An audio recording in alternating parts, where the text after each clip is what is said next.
పర్యటనకు గౌరవ విద్యాశాఖ మంత్రి శ్రీ నారా లోకేష్ బాబు గారు 7-8 తేదీలో అనంతపురం వస్తున్నట్లు పత్రికల్లో వస్తున్నారు.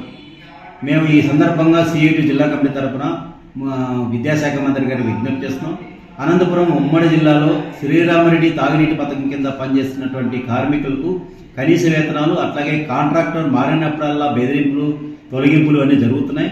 అదే రకంగా ఆ పథకానికి సరిగ్గా నిధులు కేటాయించకపోవడం వల్ల ఆ పథకం నిర్వీర్యమయ్యేటువంటి పరిస్థితి ఏర్పడుతుంది. 17 సంవత్సరాలుగా పనిచేస్తున్నటువంటి కార్మికులను తొలగించేయడం అనేది అన్యాయం అని చెప్పేసి మేము ఇప్పటికే అధికారులకు దృష్టికి తీసుకొచ్చాం.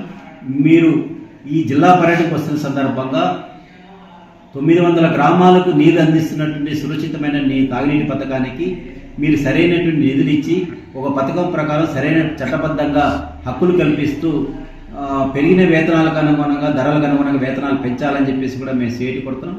అదే రకంగా ఏదైతే ఇప్పుడు అడపాల వెంకటరామన్ అనేటువంటి నూతనంగా కాంట్రాక్టర్ వచ్చాడో అతను బలవంతంగా కార్మికుల నుంచి బాండ్లు రాపించుకోవడం, తన చెప్పిన పద్ధతిలో మీరు ఉండాలి, లేదా నేను గతంలో వస్తున్నటువంటి వేతనం కాకుండా ఇప్పుడు కేవలం 11,000 రూపాయల వేతనం మేము ఇస్తామని చెప్పేసి చెప్పడం ఇది సరైనది కాదు, చట్ట వ్యతిరేకమైంది. అందుకని వీటి పట్ల మీరు సమగ్ర విచారణ జరిపేసి అనంతపురం జిల్లా ప్రజలకు తాగునీరు అందించాలని చెప్పేసి, అదే రకంగా అందులో పనిచేస్తున్నటువంటి 600 మంది కార్మికులకు పట్టగొట్టుకోకుండా వాళ్ళకు ఉద్యోగ భద్రత కల్పించాలని చెప్పేసి ఈరోజు నారా చంద్రబాబు లోకేష్ గారికి విజ్ఞప్తి చేస్తున్నాం. విద్యాశాఖ మంత్రి నారా లోకేష్ గారు అనంతపురం జిల్లా పర్యటన 7-8 తారీఖుల్లో ఉందని చెప్పేసి పత్రికాముఖంగా మనం చూస్తూ ఉన్నాం. అయితే ప్రధానంగా ఈరోజు అనంతపురం ప్రభుత్వ ఆసుపత్రి, అట్లాగే సూపర్ స్పెషాలిటీ మెడికల్ కాలేజీలో పనిచేస్తున్నటువంటి పారిశుద్ధ్య కార్మికులు, అట్లాగే సూపర్వైజర్స్ పట్ల కొత్తగా వచ్చినటువంటి పద్మావతి శానిటైజేషన్స్ భాస్కర్ నాయుడు గారు కొత్త నూతన ఒరవడిని సృష్టించే పద్ధతులు ఈరోజు అవలంబిస్తూ ఉన్నాడు. ఇప్పుడు గత 25 సంవత్సరాలుగా అక్కడ పారిశుద్ధ్యం చేస్తూ సూపర్వైజర్గా పనిచేస్తున్నటువంటి కార్మికులను కాదని మేము 50 సంవత్సరాలు దాటితే చాలు మేము తొలగిస్తామనే పద్ధతిలో రోజువారీ బెదిరింపులు చేస్తూ ఉన్నారు. కాబట్టి ఇప్పటికైనా ఏదైతే పద్మావతి శానిటేషన్ వాళ్ళు ఉన్నారో MOU ప్రకారము గత 25 సంవత్సరాల నుంచి పనిచేస్తున్నటువంటి కార్మికులను కొనసాగించాలా.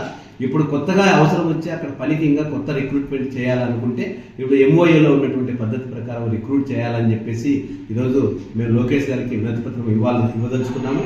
అట్లాగే సూపర్వైజర్స్ కూడా గతంలో ఉన్నటువంటి కాంట్రాక్టర్లు వీళ్ళంతా క్వాలిఫికేషన్ ఇవన్నీ ఉన్నప్పటికీ వాళ్ళు 10-12 సంవత్సరాల నుంచి రిక్రూట్మెంట్ చేసుకొని ఈరోజు పనిచేస్తూ వీటి మీదనే వాళ్ళ కుటుంబాలను పోషించుకుంటూ ఉన్నారు.